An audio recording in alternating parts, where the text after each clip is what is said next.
Gente, bom dia. Estou aqui, para a gente gravar nosso vídeo de hoje, nosso vídeo diário.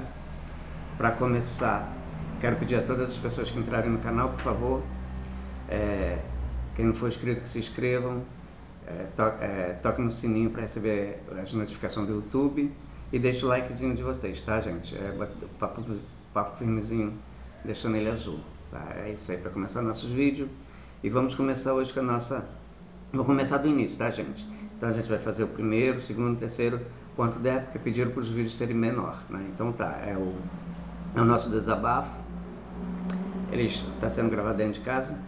Eu falei que ia passar a gravar na rua, mas por enquanto ainda não dá. E é isso. Então tá, gente. Vou começar do início, porque me pediram de novo para gravar desde o início da crise do Alessandro, tá? Então tá. Alessandro teve a primeira crise com 14 anos de idade. Antes disso, ele era muito... ele era uma criança muito esperta, muito elétrico, como se diz, né? Imperativo, né? Ele fazia tudo muito rapidinho, corria para lá, corria para cá, bem rapidinho, pegava uma coisa, pegava outra, sempre bem aceleradinho, tá? Até aí a gente achava que era um super normal, sem problema algum. Tá, aí passando o tempo, aí quando ele sempre aprendeu tudo com muita facilidade, tinha muita facilidade para aprender as coisas de interesse dele, né? E o que também não era de interesse ele não aprendia. Quando ele foi para estudar, né? Quando ele foi para a escola, tinha muita dificuldade para aprender a ler e escrever, porque não era assunto de interesse dele. Sempre teve esse problema, tá? E chegava na sala de aula, ficava distraído sempre com uma outra coisa de interesse dele, nunca com o interesse de aprender a ler e escrever. Sempre teve muita dificuldade. Ele até escreve e lê mais ou menos, soletrando, mas tem uma dificuldadezinha, tá? Ele fez até a 5ª série porque há cerca de 3 anos atrás eu coloquei ele no colégio aqui em Cabo Frio. Ele estudou até quando ele quis parar ele parou, tá, gente? Então ele fez até a 5ª série. 5ª série do fundamental, tá, gente? Tá, aí já com 14 anos, quando ele teve a primeira crise, já na casa, morando ainda com meu pai não levou ele a médico, levou ele a um centro espírita, por indicação da minha tia e da mulher que morava com ele na época, achando que era problema espiritual, porque diziam para ele que era problema espiritual. Tá, depois dessa crise ele teve mais algumas, com bastante tempo, um espaço bem grande entre uma e outra, tá, gente? Só que na primeira crise, Alessandro ficava falando sozinho, não dormia, tirava a roupa no meio de todo mundo, andava querendo andar nu na casa, meu pai queria bater nele, a madrasta dele ficava chamando meu pai bater nele, olha Alessandro, o que o Alessandro está fazendo? Entendeu? E é isso, né? Tá, uma das crises eu cheguei a ver, eu fui na casa do meu pai e Alessandro estava em crise, mas acho que ele já tinha tido umas 10 crises, não sei, já tinha passado um bom tempo. Não demorou muito, meu pai faleceu e Alessandro foi morar comigo, tá? E Alessandro morando comigo, quando ele foi morar comigo ele não estava em crise, ele não estava surtado, estava assim normal, entre aspas, né? Tá, passou um tempo morando comigo, aí ele teve uma crise, né? E eu marquei uma consulta pelo SUS, né, por um psiquiatra. O psiquiatra viu o que estava acontecendo. E eu preocupado porque quando ele teve essa crise,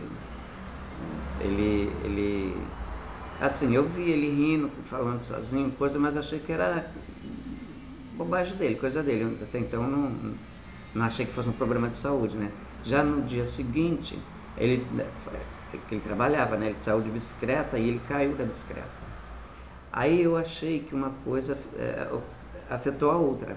Eu achei que teria sido por causa do tombo de bicicleta. Aí eu levei ele no psiquiatra e conversei com o psiquiatra e conversando com o psiquiatra, falei, né, que ele tinha levado um tombo, que eu estava preocupado que poderia ser alguma coisa que poderia ter afetado o cérebro dele. O psiquiatra marcou, né, primeiro uns raios-x, vamos fazer os raios-x e depois uma ultrassonografia. Aí fez os raios-x, nada, fez a ultrassonografia, não aconteceu nada, não acusou nada. Eu tenho até esses raios-x e essa ultrassom aqui. Aí eu falei, doutor, mas não é possível, olha o estado do meu irmão, olha como ele está, né? Não pode ser, tem que mostrar alguma coisa. Aí o médico me explicou que geralmente, né, que esses problemas, eles não afetam a parte física, né, da carne, do corpo. Né, que pra gente, vamos supor, quebrei o braço, então o braço vai ficar torto, né, com o osso quebrado, então é um problema no cérebro, então vai ter alguma veia, algum neurônio, alguma coisa ali que indicasse que está com um problema ali. Mas não, ele falou que não, que assim, não aparece na parte física, seria assim, mesmo a parte mental, de pensamento, de comportamento. Eu falei, doutor, então tá, como vamos tratar isso? Ele falou, bom, vamos fazer umas medicações e vamos ver o andamento. Vamos ver como o organismo dele se comporta, para depois a gente ir indicando uma coisa ou outra. Já te digo de antemão que a medicina está muito atrasada em relação à mente humana. A medicina está engateando hoje em dia ainda, né? Estamos no início de estudos ainda. Nós desconhecemos completamente o cérebro humano.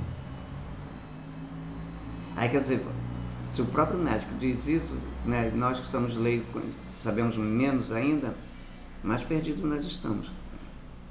Aí tá, ele passou aquela medicação, fui com meu irmão para casa, arrumei a medicação, no caso comprei, né? Porque você não pode depender de nada do governo, porque quando eles têm que dar, ou você vai nos postos, não consegue, ou marca para dar tantos dias, e o caso do meu irmão era de emergência, para mim era de emergência. E eu comprei os remédios para ele. Eu comecei a fazer a medicação para ele, aí ele já não mais trabalhou, né?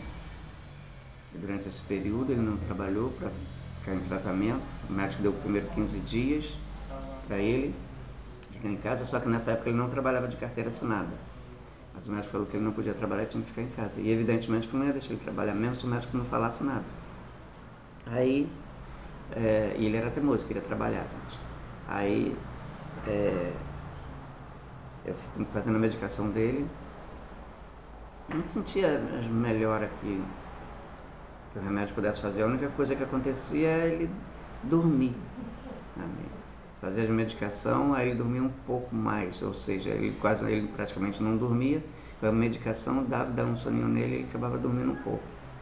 Só a Marco continuava rindo sozinho, falando sozinho, não querendo se alimentar, só querendo beber café. E tá. Aí isso ficou bem uns quase 2 semanas. Depois dessas 2 semanas, ele saiu da crise normal. Quer dizer, não sei. Aí eu fiquei achando que era o efeito do medicamento que fez com que ele saísse da crise. Fazendo a medicação vai melhorando até sair, né?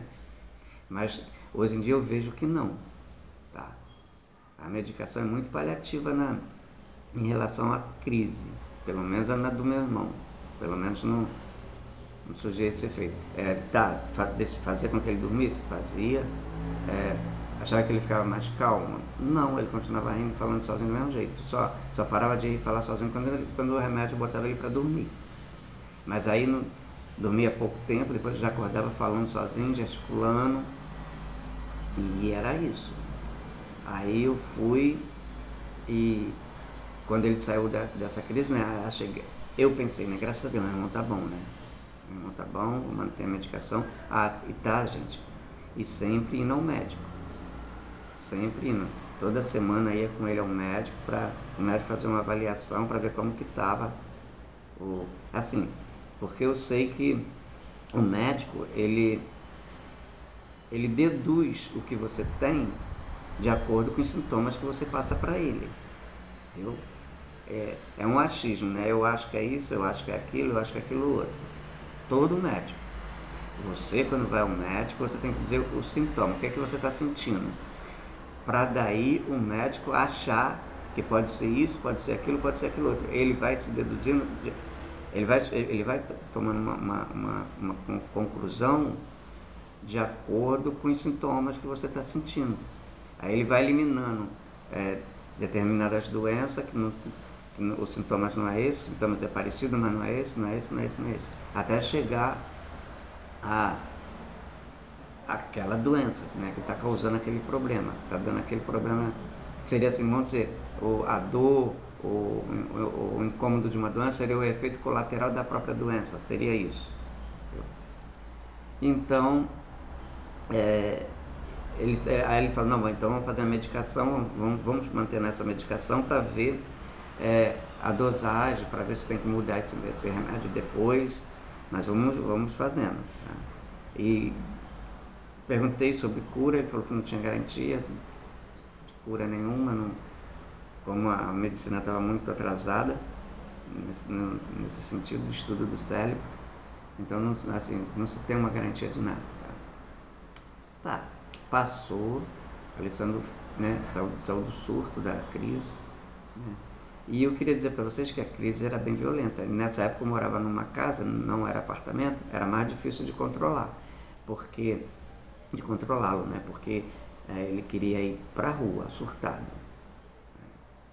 E nessa época ele tirava a roupa. Foi assim, logo no início das crises comigo, ele tirava a roupa, ficava pelado, totalmente pelado, sem roupa nenhuma.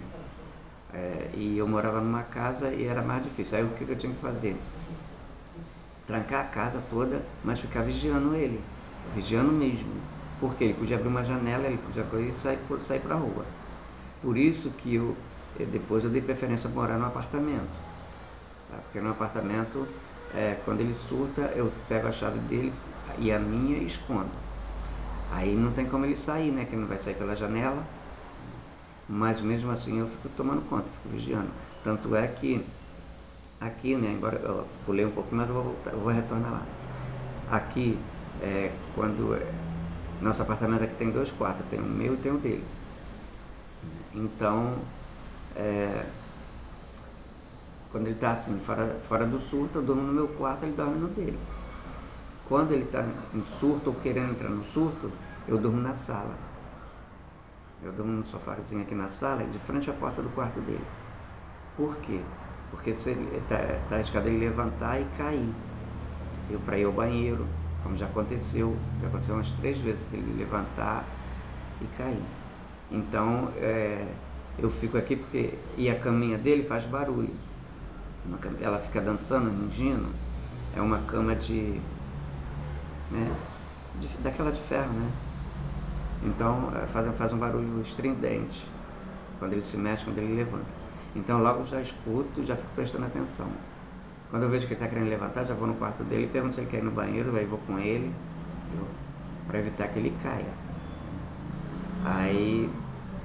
E aí eu durmo aqui na sala, tá? E fico vigiando ele 24 horas por dia, né? Porque uma pessoa que está em surto, ela não sabe o que está fazendo. Então você precisa ficar tomando conta, né? E tem que ser tem que ser redobrado os seus cuidados. Tá? Voltando lá, então tá, ele saiu da crise, aí começou a vidinha normal de novo, voltou pro serviço dele, foi trabalhando. Aí passou um bom tempo, teve um outro surto.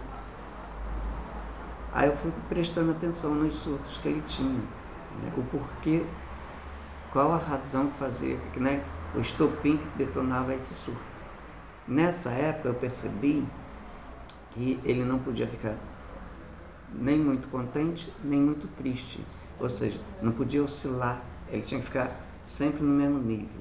Se ele tivesse uma surpresinha desagradável, ele surtava. Se ele tivesse uma surpresinha agradável, ele surtava. Corri e avisei o médico, falei para o médico. O que deu para perceber de como apareceu o surto nele. O médico começou a fazer tratamento, mandou que eu continuasse observando, E assim foi, umas crises, aí saía da crise, aí passavam uns 2, 3 meses, vinha uma outra crise, outro surto. Aí eu falava, doutor, não é possível, essa medicação não está surgindo efeito. Primeiro porque demorava a beça para o meu irmão ter que ter surto, né? Demorava. Agora os surtos parecem que estão um mais próximo do outro. Não seria efeito da própria medicação que está provocando isso? Ele disse novamente que não sabia o que dizer a respeito. A única coisa que ele podia fazer era ir modificando a medicação para ver né, o efeito que essa medicação podia fazer, né, nesse surto. Diminuindo o surto não estava, o surto estava aumentando, mas em relação às dosagens de medicação, tinha que estar sendo mudada, para ver se o organismo dele se adequava. Aí a gente foi fazendo a medicação, só que os surtos foram ficando um mais próximo do outro. Dito isso, gente, eu vou deixar agora para um próximo vídeo, porque eu não sei o tamanho que esse vídeo está, não sei se ficou muito grande, porque estão pedindo para diminuir, então eu não sei.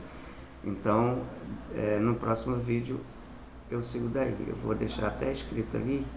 Para dizer a verdade, eu já vou travar esse e já vou gravar o segundo, tá? Então, para eu não me perder, tá? Então é isso, gente. Tá aqui o vídeo de hoje, o desabafo de hoje, dizendo um pouquinho da crise do Alessandro, de como começou. Já vou fazer o segundo e vou postando um após o outro, tá? Ou seja, eu vou postar um hoje, um outro amanhã, outro depois, ou então um de manhã, outro à tarde, tá? Para vocês poderem assistir com calma, dar os likezinhos de vocês lá, tá entendendo que a gente precisa disso? E vamos vendo. E eu vou... Primeiro estou falando sobre o problema do Alessandro, para depois chegar às outras conclusões, tá? Então é isso, gente. Um beijo grande no coração de todos vocês, tá? Fica com Deus. Eu espero que vocês tenham um dia abençoado, um dia lindo, tá? E é isso aí. Vou desligar ali.